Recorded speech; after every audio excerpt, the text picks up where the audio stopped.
Hey guys, welcome back.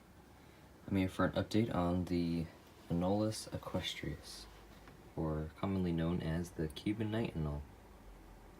And my first video on this channel was actually a video of them and that screen enclosure I had for them.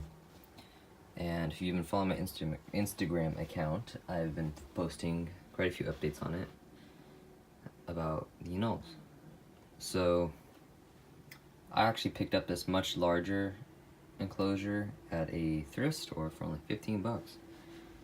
I'd say it's about 25 to 30 gallons. I'm not sure. It's pretty big. It's much bigger than the one that the screen one they had. That right there is Buddy. He's my male anole, Cuban night anole. I purchased this tree here, this dwarf umbrella tree, at a reptile expo. I believe it was Repticon? Yeah, Repticon. So if you ever have one of those near you, you should go check those out. Those are pretty fun. I go to them usually when they're in town. I also have some, oh, that's Holly right there. And I don't know why her eye is closed. Is it? Nope. I also have quite a few other plants in here. I have this Sensivaria trifistica right here, or commonly known as the sink plant. Right here, right there, right there, and there's one tucked away back there. And yeah, so this plant right here, the umbrella tree, is doing pretty good. One of the things died off in here, but the other two, I don't know what they call it, strands, I guess, I don't know, are looking pretty good. It's in a pot right now. I just don't have enough soil for it to root properly. So the pot's nice. I put this little concoction together at the dollar store, actually. It only cost me $2. So I got those little, those little stones that are meant for, what's it called? Like gardening and stuff. Now, these things did have coats of wax on them, so if you do this, make sure you get those, they're cleaned off. I let them soak in hot water. I put some hydrogen peroxide on them. I scrubbed them. I got all the wax off and all the gross stuff, so now they were just dry rocks. I put them at the bottom of this little sandwich tub I got at the dollar store. Also, after scrubbing that and washing that, now there's like a little pool for water. They just have to constantly make sure they're getting water. I actually got that idea from Reptiles Unlimited. You can go check his video out in his Instagram account. It's pretty cool. Yeah, I found this nice piece of driftwood actually up in the Eastern Sierras. We were up there trout fishing. My grandpa, uncles, and I were up there trout fishing and found this in the river. I'm like, oh, that's a really cool piece. So we took it home. I let it dry out for about a couple months. And then we sanded the bottom down. That way so it was flat. Put it in here. There used to be moss down there. I don't know if you can see it. But funny story, the isopods in this cage and the springtails eat the moss, which I didn't know they were capable of doing. Which is really neat, so I learned something new from that. I have a species of jade down here too, which I planted just from a tiny little clipping. It's gone crazy. I miss them usually twice a day. Oh, there goes some silicone. That's what I get for 15 bucks. Also, there was this is an aquarium, so I had to clear all the sand, scrub it. See the background too, it's the aquarium background.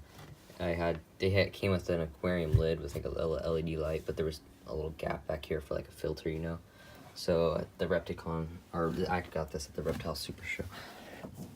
I got a 20-gallon lid, and it just happened to fit perfectly. If you notice that, I'm a Harry Potter fan, so that's what that is. I currently have them. I moved some stuff around. They're on top of the tortoises, the melamine cage, next to Fred. What was I gonna say? Oh yeah, I have lots of wood in here, and like I mentioned earlier about the isopods, I have some powder blue isopods in here living around. Not too many of them actually, but I do have some in here. I have some of the armadillion species of isopods living in here. I bred those from my backyard actually, and then I took the babies and raised the babies and did a couple generations. I put the third generations in here, which is pretty cool. I have some springtails from Josh's Frogs. I'll show you another clip of all the material they use for them. I feed them dubia roaches. Actually, I need to clean those stones. It's my little dubia roach enclosure. There's not many in here. I need to restock. I don't think I'm gonna start breeding yet, just because my mom's gonna be like, hey, you can't be breeding roaches in my house. Oh, that's funny. I have these little water crystals. I just put a couple in here, and they like completely hydrated when I watered the cage. It's funny. I don't know if you can see that way down there.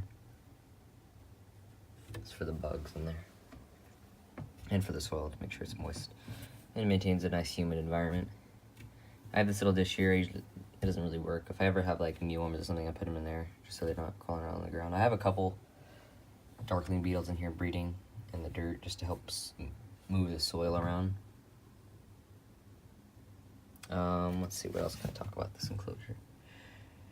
Oh yeah, when leaves like fall off of this, which they do quite often, they just let them fall. I don't pick them out or anything. The bugs eat them. Just right down there, being decomposed. The soil is made up of, let's see, I gotta sneeze. Sorry. Made up of dried magnolia leaves I got from Reptile Factory, Orange County. Wait a second, never mind, it's not fungus. Okay, Reptile Factory, Orange County. So, shout out to them. I got a bunch of them, pretty cheap. I don't remember, a couple bucks.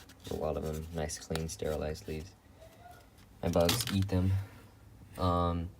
There's a mixture of peat moss, coconut husk, and then I have a mixture of like APG mix from Josh's Frogs. I also purchased at Reptile Super Show.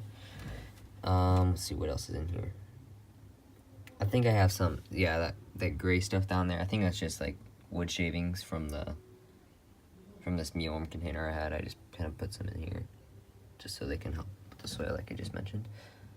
Where did Holly go? There she is. They have not, well, Holly lays eggs, but whenever I find them, I'm too late, and I think that's just because of the soil I have. Like, there's an egg right here I found a couple days ago. I just put it back in because I found it when it was dead. Like, there's nothing in there, obviously. And it's probably been in here for, like, at least a month. And it's hard to, like, kind of find the eggs. So if any of you are experienced with the Anolis equestria species and breeding them, let me know how you find the eggs in soil potted areas. A bit help me out. I'm trying to breed them right now. I bought the hatch right stuff from Pangeo. Do not clip, like I said. Materials I use. I mentioned in my last video the story about Buddy right here. He came with a tick in his shoulder right there. And we had to heat some tweezers and pull the tick out. I got these from a place called Reptile City. And this is my first time buying anything